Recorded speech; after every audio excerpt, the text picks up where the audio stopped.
It's MistaJam on Capital Dance, and right now I am joined by an artist who I have been a fan of ever since I heard their first record when they were part of a group that they're still part of. We'll talk about that later on in the show. I am going to try as hard as possible to not fanboy out all the way through this conversation. Jamie XX is in the building. Jamie, how are you? I'm good. Thank you for having me. It's an absolute pleasure to have you here at Capital Dance Towers. Cheers. Since we launched this station, we've been trying to get you in. And I thought, you know what? This record that you've made with Robyn is potentially one of my favourite records of at least the last 5 years. Wow. It's so fun. Well, thank you. That really means a lot. It's literally the record that whenever I've gone in as a producer to try and make a song, this is the record I've been trying to make. Yeah, I've been trying to make this record for a long time as well. Tell me the genesis of it. Where did it come from? I was driving to the studio one day and I heard the original sample. It's just this little moment in a much longer track that's very different to this tiny moment. And I knew instantly that I could turn it into something fun. So the track got made in basically a day. And then it was all about working out how to get the best vocal on it. And where did the idea to call Robyn come from? Well, I've been working with her for like a few years, I guess, and also just hanging out. And all the music we'd made together hadn't surfaced into the world, but it'd just been really nice to make music together. And I knew that she could nail it because we'd done so much and she's brilliant. So, and she did it first try. You seem like kind of, I don't know, creative kindred spirits. Well, that's nice to say. I mean, she's been a really good sort of mentor as well in some ways in the studio. She has a lot of great insight because she's been doing it for so long. We have some good chats. Well, I'd love to know the content of those chats, but I feel like you hear it in the music. Well, that's good. So you've made the track and you know that Robyn's the person for it. Was it a case of sending her the beat and seeing what came back, or were you in the studio together? Yeah, I sent her I texted her the MP3. What? Yeah. The best way to do it still, the safest way. And then I was playing at Pasha that night. And then by 6 a.m. when I finished playing, I got the text back with this vocal on it and it was perfect. Wow. Yeah. Now, I've been playing Pasha quite a lot over this season, so I know that buzz that you feel when you're stepping out of that iconic club. Yeah. How did it feel to know that you've just played Pasha and here's Robyn absolutely killing the track that you sent to her? It was beautiful. It was one of the best sunrises I've ever seen. I mean, there's no other sunrise that can parallel that, let's be honest. Yeah, no, it was amazing. Was it giving you life? It was. Like I say, it feels like you and Robyn are kind of creative kindred spirits. And you say that you've been working on a lot of music together and not a lot of it has seen the light of day yet. How's that process been? I mean, it was I was trying to finish this album that is coming out of mine. And that had been taking a long time. And any moment that I got to not be just on my own in the studio, going around in my own head, getting very confused was very helpful. And she was there to take up some of that time, and yeah, it helped. Even though the music didn't come out, it was just a breath of fresh air. I always say that those when you're in the studio with someone, even if the song doesn't come out, it's always working towards something. Mm-hmm. Yeah, definitely. And yeah, lots of the music doesn't come out, but at the end of the day, you made something. And also I get to go home and make music on my own again, which is my favourite thing to do. Not only do you get to make music on your own, but you can also make it with Robyn's vocals now. Yeah. Extra samples. Yeah. When you've been playing this record out, what's been the reaction like? Before it came out, I'd only played it a couple of times because we only finished Robyn's vocal properly in the studio a couple of weeks before it came out. It was all very last minute, very many reasons for that. So I only had a couple of chances to play it out, and it's pretty full on. So watching people's faces in the crowd, they're a bit they didn't know what to do with it. But now that it's out, people get it. And I played it at Glastonbury last weekend, and that was special. I've watched the videos of that, and it feels like it needs to be put in the Oxford English Dictionary under exuberant. Yeah, what's that? Now, life isn't the only bit of music that you've been working on recently. As you said, you've been spending a lot of time working on a new album, In Waves. Yes. Tell me about this record. Well, it's been 9 years since I put out my last solo record. And I did other stuff in between, but I was always searching for a reason to make another solo record, really. And I was touring a lot, and all of that went into it, and I think it just had to take this long. And in the last 5 years, especially since the pandemic hit and I got a chance to be still, then the music started flowing out of me, and it's actually been the most enjoyable process of making a record I've ever had. Really? Yeah. I'm not surprised that you're saying that, actually, because having heard what I've heard, it sounds like you're just really having fun. Oh, thanks. Yeah, I was. I mean, that's also one of the reasons why it took so long. I just didn't want to stop. So what, it could have been like a 48-track triple album. Oh, yeah, there's a long version out there somewhere. I'm ready for that. I'm ready for that. It's apparently coming out in September. How would you compare In Waves to anything else that people might have heard from you previously? I guess it sounds a bit more like one of my DJ sets these days, just because so much of it was informed by playing out to crowds, especially after the pandemic. It was just so exciting to be back in that world. So I would like try different demos out each day and change them depending on how the crowd reacted. And so the structure is like very based on how it feels in a club or on a dance floor. So you've literally gone from being the person that would make music in their bedroom to now being the person that plays the music out and then takes the feedback from the dance floor. Yeah, it's a much more fun way to do it. Is this now the way that you're going to move forward with making music? Yeah, I mean, I hope so. I'm enjoying it.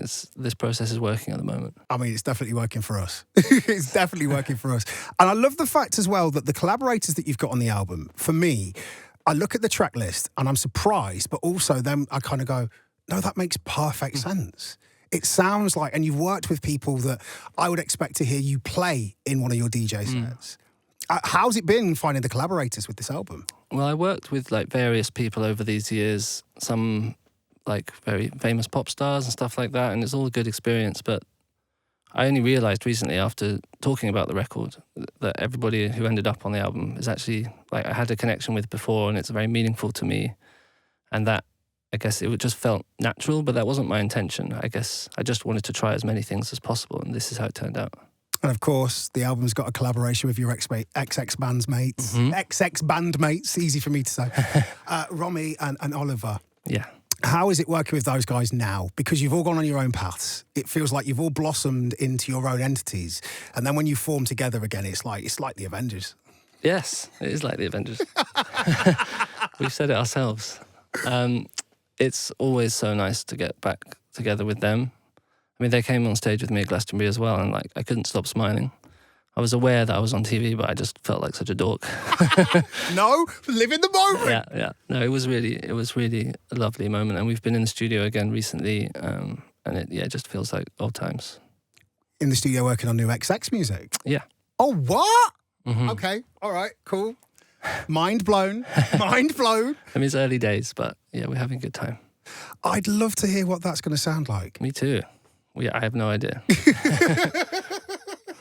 That's the best way to be. Yeah. Does it feel like when you've got together now, you're all bringing something different to the table that you were bringing before? Yeah. I think that was the idea of us going out and doing our own things. So we're further apart, I guess. And then when we get back into the studio, it's a bit more of a challenge, and we have bigger pools to draw from. I think it's going to be difficult when we, get a bit more into it, but ultimately that's going to make the record better. Yeah.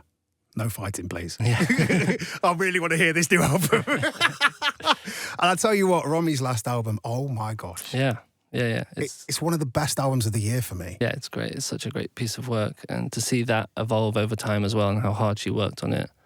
And her show at Glastonbury was the last thing I saw there. And it was epic. And the crowd were just so in love with her. It was brilliant. It just feels like a really, really, really good time for good new music, doesn't it? Yeah, it does. It feels nice. It's brilliant. It's brilliant. And I need to talk to you about the collaboration with Honey Dijon. Yeah. That is a former jam hot for us here on this station. Ah, yes. I told you we're loving it. Yeah. No, I appreciate that. I love the story behind how you and Honey started to work together. Mm-hmm. For anyone that hasn't heard it, could you relay it, please? Yeah. So she came to play at a party we did in Bilbao. We did a festival there, and that was the first time I met her. And she's just so good. And, she's been doing it for so long. She's such a pro. And then I was in a weird period of struggling to make music, and it was in the lockdown. And again, she asked me if we could make some music together. And as soon as my mind was like on making music with her, everything flowed out of me.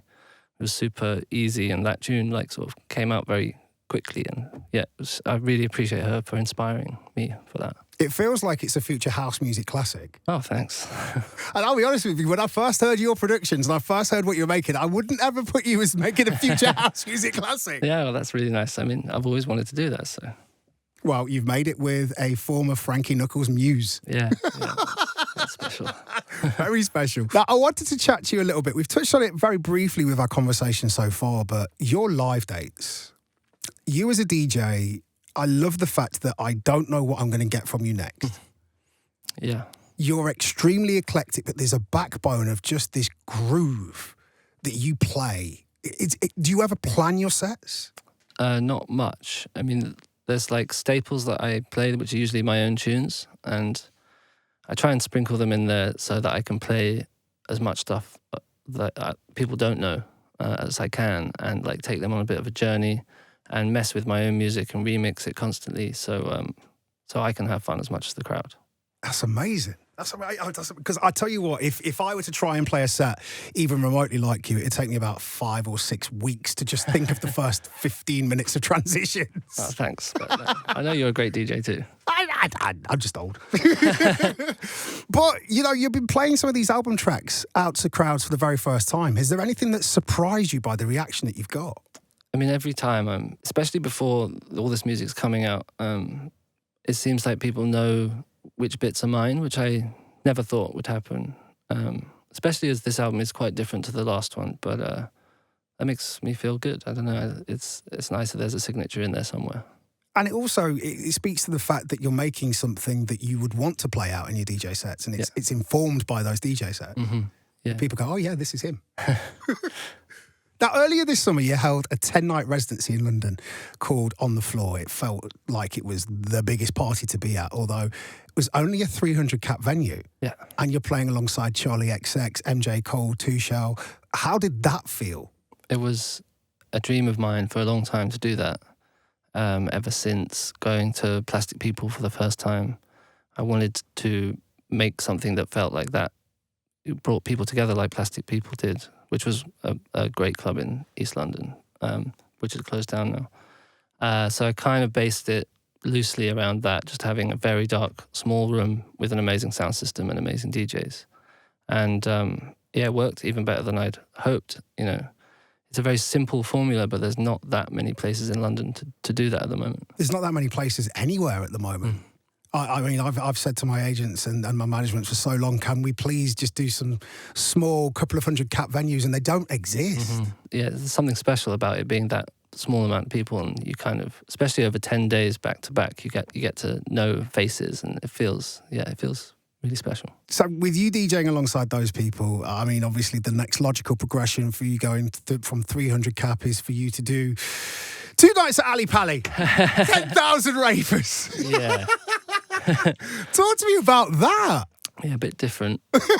Ever so slightly. I mean, Ali Pali is a beautiful venue, and I really love the fact that I get to do the big ones. Obviously, it's exciting in a completely different way, and you have to play totally different. And I hope that I get to keep doing the floor, and I get to keep doing like the big shows and the big festy shows, because it's a challenge for me, and it just keeps me on my toes. What's the difference between a set for you with a 300-cap and a set for a 10,000-cap? It's hard to say. I mean, I think when you're in a 300-cap room, you just see everyone's faces. You can tell when you're doing something wrong, and you can get it right pretty quick. Get out of that record. Yeah. They weren't ready for that. Yeah, yeah. And it's rewarding in that way, and you can take more risks, I think. And then the big shows, you can do so much with the production, and we can do more live things, which hopefully I can put in there as well. But I haven't really even thought about what I'm going to do with it yet. Is the MPC coming back out? Not for me. I mean, I love just DJing for my stuff, because you get that element of improvisation the whole time. Yeah. And with the band, playing stuff live has its own joy of perfecting something. And yeah, I love having both. Do you know what? As an artist goes, I love the fact that you just feel like you're just at home doing what you're doing, and you're bringing people along on the journey, rather than it just being, here's what I do, take it or leave it. You're bringing people with you. Oh, well, thanks. I mean, I think that's what dance music has always been about. It's kind of like, it's the first form of it's basically like church, isn't it? That's how we communicated before we could speak. I don't think there's a better quote that we've ever had on this station about dance music, and I've tried. Trust me, I've tried. So look, honestly, it's been a pleasure having you here in the studio. It's been a pleasure chatting to you, and please, can we make sure that we don't do it in 15 years? Yeah, I'll be back sooner. Sooner, please.